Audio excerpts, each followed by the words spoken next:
my guess, was brain dead for 11 hours. Went to heaven. Sent back with a message from heaven. We have a Hebrew word. It's called besheret. It means it's meant to be. I tell you, it is besheret that you be watching right now. Now, my guest, I've just gotten to really know over the last day. He's a retired pilot. You put in a lot of hours flying. How many hours? Well, just over 20,000. Just over 20,000. He was not a believer in the Messiah. His wife was a believer. Is it fair to say that your God was things, T-H-I-N-G-S? Yes, Sid, and I'm ashamed to admit it. I mean, I lived what I thought was the quintessential American-Canadian dream of a successful career, successful businesses. And yet, I would wake up in the middle of the night and I'd have this yearning inside of me. And I foolishly interpreted that as meaning I needed a faster plane, a bigger car, a larger boat. Yeah, but one day, again, he's his own God, so to speak. He wakes up and something unusual. His arms and his legs are numb. He gets diagnosed with a disease, frankly, I've never heard. Is it Guillain-Barré? It's Guillain-Barré. Guillain, close. And if I understand this right, this is life-threatening, and you could end up paralyzed, but actually, if you don't get treatment right away, which you did not, what did they tell you to expect? Well, it's often fatal. And Guillain-Barré is the deterioration of the myelin sheath on your brainstem. And it's similar to if you strip the insulation from an electrical cord and all the signals from your brain become pain and interrupted. And I went from being a guy that flew jets and raced cars to someone completely dependent on nurses and my wife, who is a nurse, for my care. You told me the pain was so bad that you had pain when you blinked your eyebrow. I actually trained myself to blink one eye at a time. Because of the pain. Every blink of my eye was pain, not just in my eyes, but throughout my whole body. My whole nervous system had been interrupted by this incredible, debilitating disease. And all of a sudden, the pain gets so bad that you take a whole bottle of pain medicine. I mean, but didn't you realize that could be fatal? You know, Sid, it was a gradual thing, and yet to give me some semblance of normalcy, some ability to sleep 2 or 3 hours a night, I began to take more of the medication than I should have.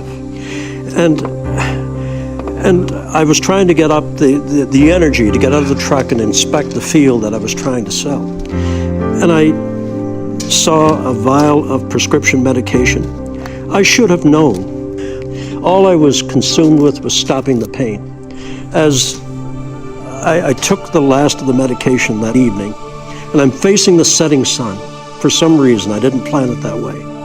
All of a sudden, my feet began to burn as though they were in fire.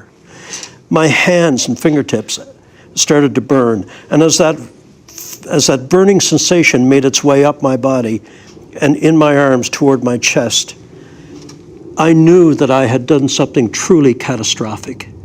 And it was then that I said the first 3 of the 6 words that I believe are responsible for me being here today, along with the prayers of my family. And in that last instant in my consciousness, I looked at the setting sun and I raised my hand, and I remember it was shaking violently. I cried out, God, forgive me. Forgive me. I cried out from a part of me that I didn't even know existed. Not out of fear, I'd faced death a couple of times as a pilot. Never flinched. But I had this overwhelming sense in those last nanoseconds of my life that I had wasted this beautiful life that the Creator had given me. And I had never honored Him for that life. And I was just trying to express my sorrow for not having led a better life. After that prayer, which is half of the prayer that got you back, what do you remember? And suddenly I became aware that the horrific pain that I had endured for all those years since the onslaught of the Guillain-Barré was gone. I felt more alive than I had ever felt before. And the pain was gone. I felt so great, I slid out of the truck. I walk about 15 feet away, and I'm feeling as though a heavy, wet overcoat has been taken off from me, and all the pain has gone with it.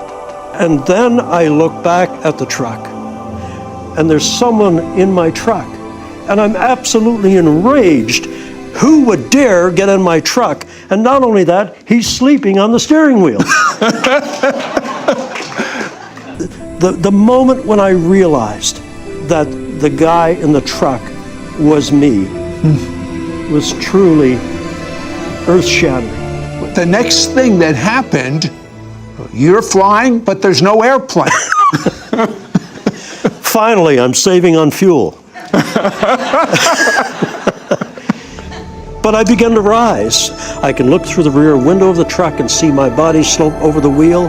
I'm over the truck. I can look down in the bed of the truck, Sid, and see my toolbox. And being a former pilot, I'm a good judge of altitude. And I'm at suddenly 100 feet, 200 feet. I'm drifting slowly backwards, and I'm rising.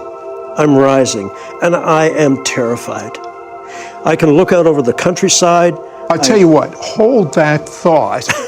He finds himself in a very unusual place, almost a crossroads between heaven and hell.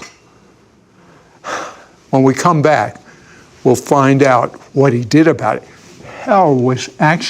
He actually heard hell and demons calling him by his name. Be right back. We'll be right back to It's Supernatural.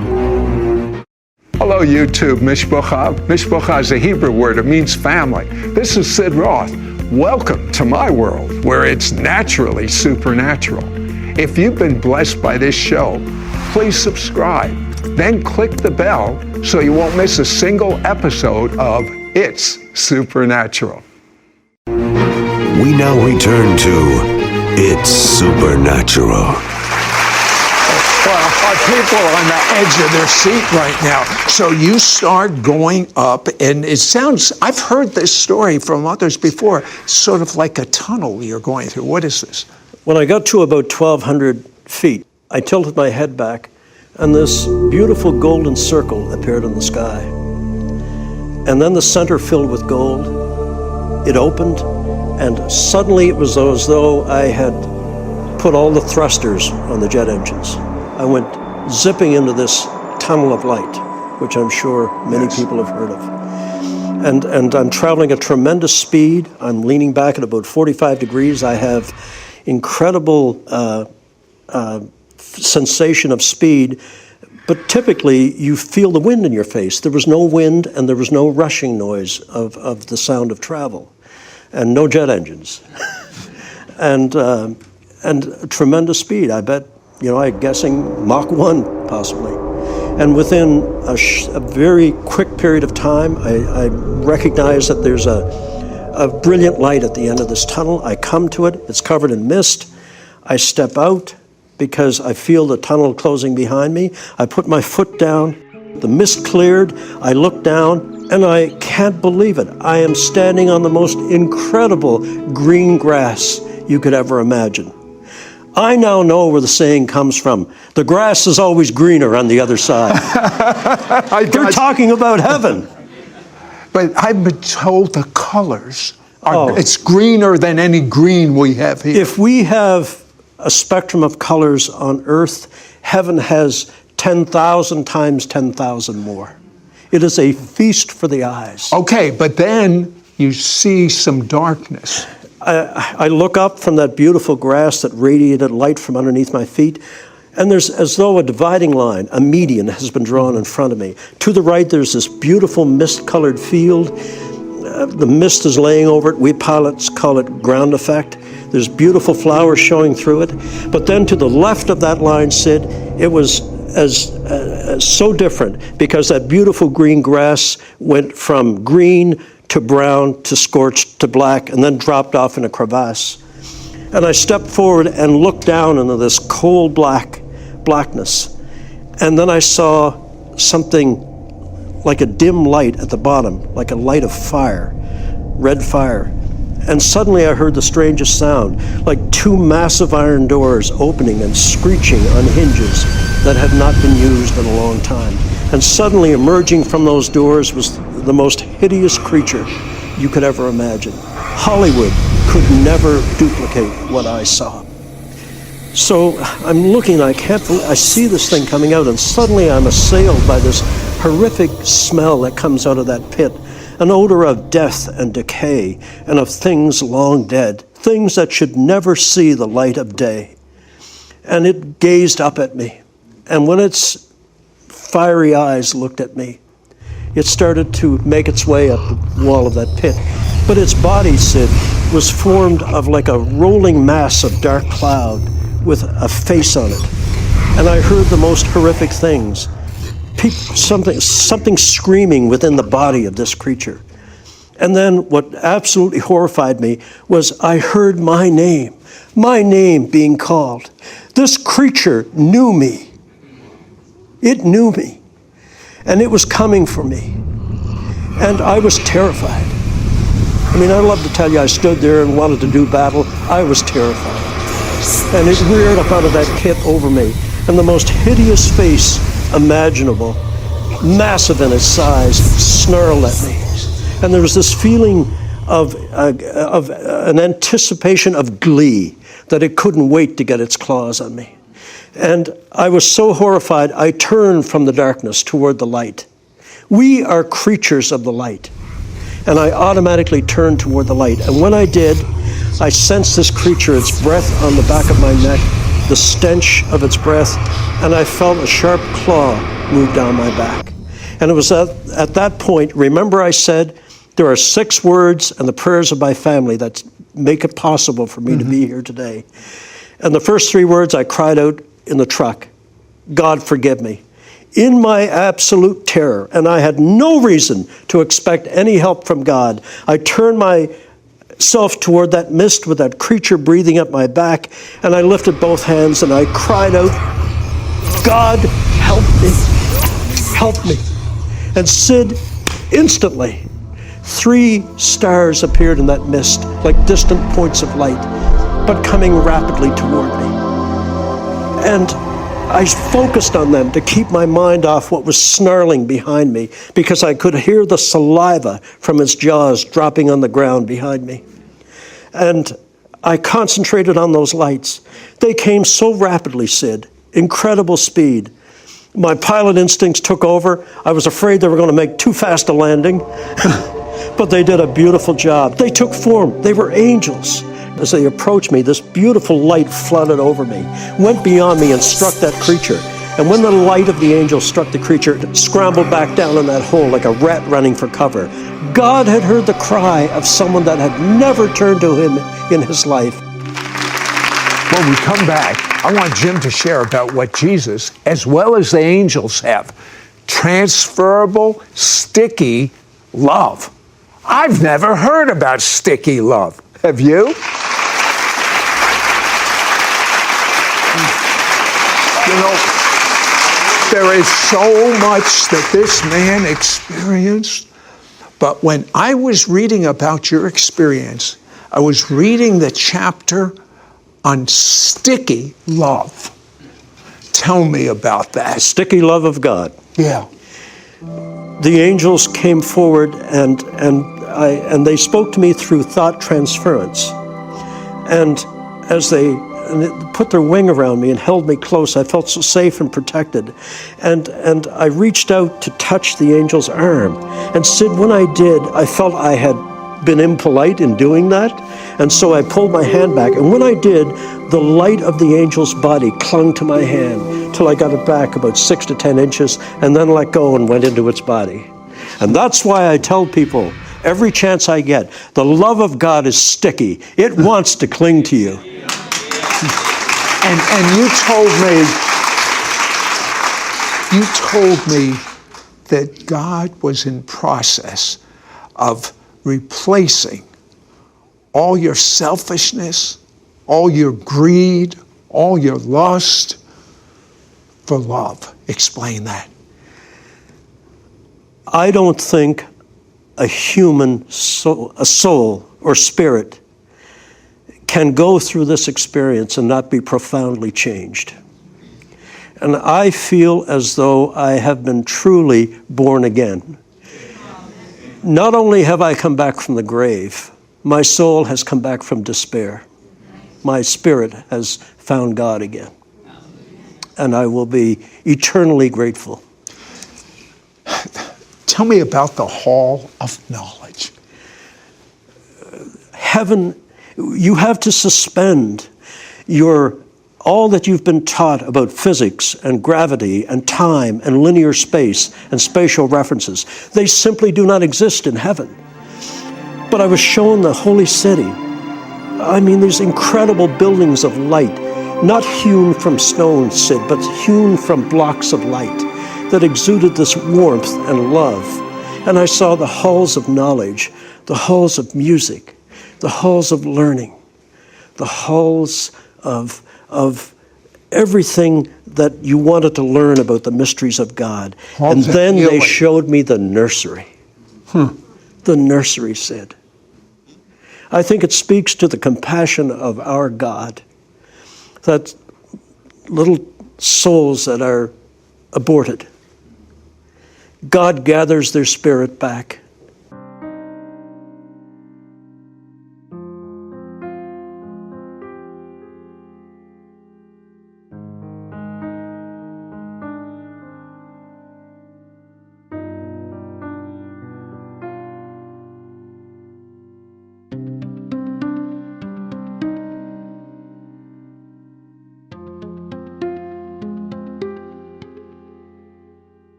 And they're raised in the nursery in heaven.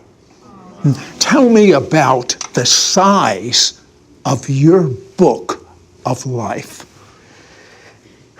I'm ashamed to talk about it, but in the Hall of Records, they keep a record of everything that you've done in and with your life. And it's not to create an I gotcha moment. It's for when you are shown the book of your life. And when the angel pulled mine out of his robe and opened it for Jesus to read, I was absolutely shamed and mortified that all I had to show for a life lived that I thought was the ultimate in success was this small, thin book, no bigger than a diner, roadside diner menu.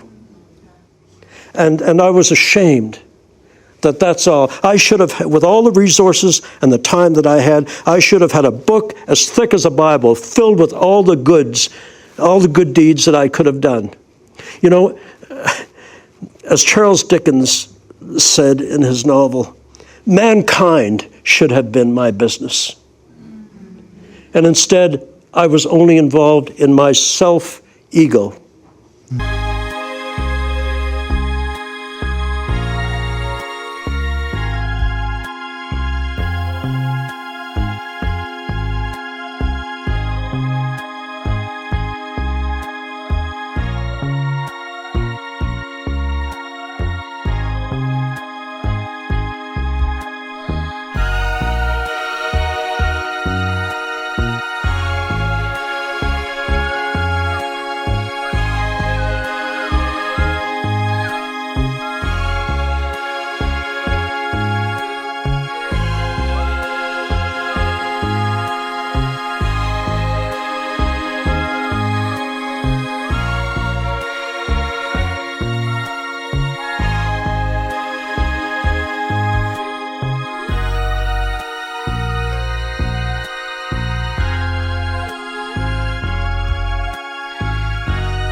I am determined now that if I have the opportunity to go back again, to do everything good I can so that when Jesus reads the book of my life again, he's going to need 3 angels and a forklift to open it.